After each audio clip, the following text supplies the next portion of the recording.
Hello বন্ধুরা, তোমরা সবাই কেমন আছো? আশা করি সবাই ভালো আছো। তো তোমাদের আশীর্বাদে আমিও ভালো আছি।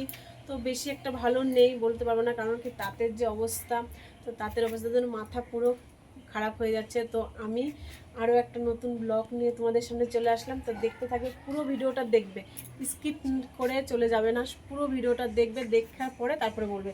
তো এই দেখো তাঁতের কি অবস্থা হয়েছে। তো আমার তো এখন আর ভালোই লাগছে না, তো মাথা পুরো খারাপ হয়ে যাচ্ছে। তো দেখতে থাকো। আসলাম তাঁতের মধ্যে। তো তাঁতের মধ্যে কি হয়েছে না হয়েছে সবটা তোমাদের সাথে আমি শেয়ার করতে চাচ্ছি, ঠিক আছে? তো তোমরা একটু পাশে থাকবে প্লিজ, তোমাদেরকে হাত জোর করে বলছি। তো প্রথমে আমি এটা খুলে নেবো, ঠিক আছে?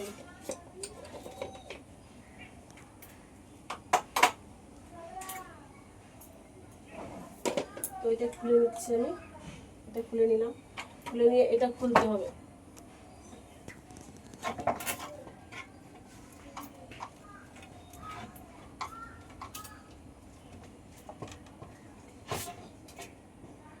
এটা খুলতে হবে, খুলে এই পাশে আমি রাখবো। রাখলাম। এই যে ছানাটা দেখতে পাচ্ছ, এই যে ছানাটা কেটে গেছে পুরো।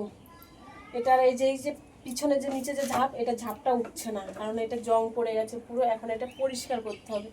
পরিষ্কার না করলে প্রায় এক সপ্তাহ থেকে বসে আছি, কোনো কাজ করতে পারছি না, কারণ কি দিয়ে কি করবো বুঝতেও পারছিলাম না।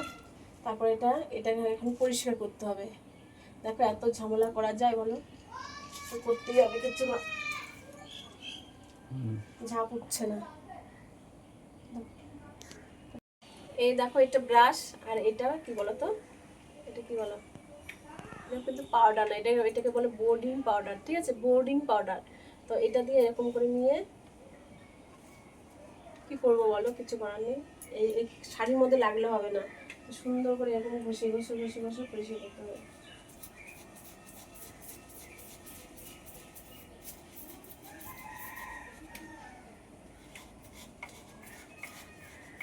শাড়ি আছে তো এর জন্য বেশি ভালো করে পরিষ্কার করা হবে না, কারণ যদি শাড়ি না থাকতো তাহলে খুব সুন্দর করে পরিষ্কার করা যায়, ঠিক আছে? তবুও যতটা, কারণ তাছাড়া বুনতেই পারছি না শাড়িটা, মানে কি তৈরি করতে করা যাচ্ছে না শাড়িটা, যে তৈরি হবে। দেখো খালি আঁচলটা বুনে রেখে রাখা হয়েছে, কিন্তু আর কিছু করা যাচ্ছে না।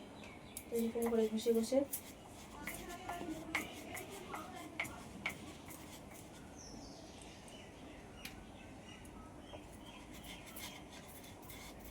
অনেকটা সময় লাগবে, অনেকটা সময় লাগবে। এরকম করে ঘষে, এ দেখো কত নোংরা হয়েছে, সব এগুলো ফেলতে হবে। এগুলো কাপড়ের নোংরা, ঠিক আছে? এরকম করে ঘষে ঘষে দিতে হবে।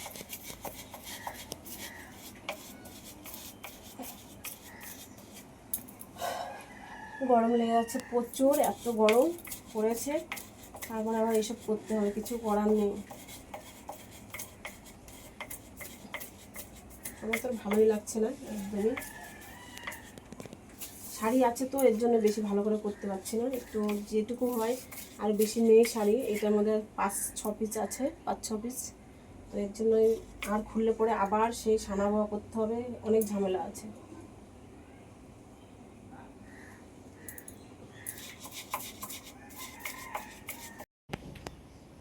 এত ঘেমে যাচ্ছি, তো কি বলবো, যে ঘেমে যাচ্ছি তো দেখতেই পাচ্ছ।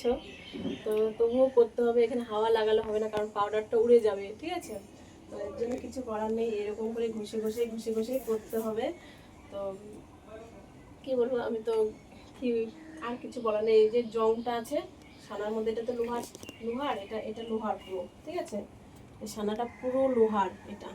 তো এর জন্যই জলের ছাট পড়েছে, বাকি নিচের থেকে ভিজে যে হোক, ভিজে কারণে হোক, যে কারণে হোক, এটা জলে জং পড়ে গেছে। কারণ এটা সবসময় হয় না, বর্ষাকালে একটু হয়, কিন্তু এবার প্রতিবারের তুলনায় এবারটা বর্ষাটা একটু বেশি, তাই আমাদের হয়ে গেছে। প্রতিবার হয় না, এবার একটু কষ্ট হয়ে যাচ্ছে প্রচুর বুনতে। তো এবার একটু কী করা যাবে বলো? তো বললো যে মহাজন বললো যে এইভাবে এইভাবে করো, গিয়ে ঠিক হয়ে যাবে। তো দেখি কতটা ঠিক করতে পারি। তো তোমাদের আশীর্বাদ থাকলে অবশ্যই হয়তো ঠিক হয়েও যেতে পারে। তো দেখতে থাকো পুরো ভিডিওটা। লাগিয়ে নিয়েছি, ঠিক আছে? দেখালাম না তোমাদের লাগানোটা, খোলাটা দেখিয়েছি, তো লাগানোটা দেখাইনি। তো এবার এখানে যে এটা এরকম করে লাগিয়ে দিতে হবে, ঠিক আছে? লাগিয়ে দিতে হবে। ভালো লাগছে, লাইক করে মানেই ভালো লাগে, ঠিক আছে? তো তোমরা প্লিজ একটু লাইক করে দেবে, আর কমেন্ট করতে ভুলবে না যে তোমরা ভাবছো যে অনেক সুখে আছি বা কি, অতটা সেরকম কোনো ব্যাপার না। তো অনেকটা কষ্ট লাগে এই শাড়িটা বলতে, ঠিক আছে, অনেক কষ্ট। তো হ্যালো বন্ধু, তোমাদের সাথে হয়তো আমি গুছিয়ে কথা বলতে পারি না, তো যতটুকু কাজ আমি করি, যেরকম করি, আমি তোমাদের সাথে তুলে ধরার চেষ্টা করি যে আমার এটা ভালো লাগবে, ভাবি যে তোমাদেরও হয়তো আমার আমার কষ্টের ফিলিংসটা তোমার একটু ভালো লাগবে, তোমরা একটু লাইক করবে, একটু সাপোর্ট করবে, একটু ভালোবাসা দেবে আমাকে, এটাই। তাছাড়া কিছু না। তোমরা অবশ্যই ভালো থাকবে, সুস্থ থাকবে, সবাই বলছে টাটা।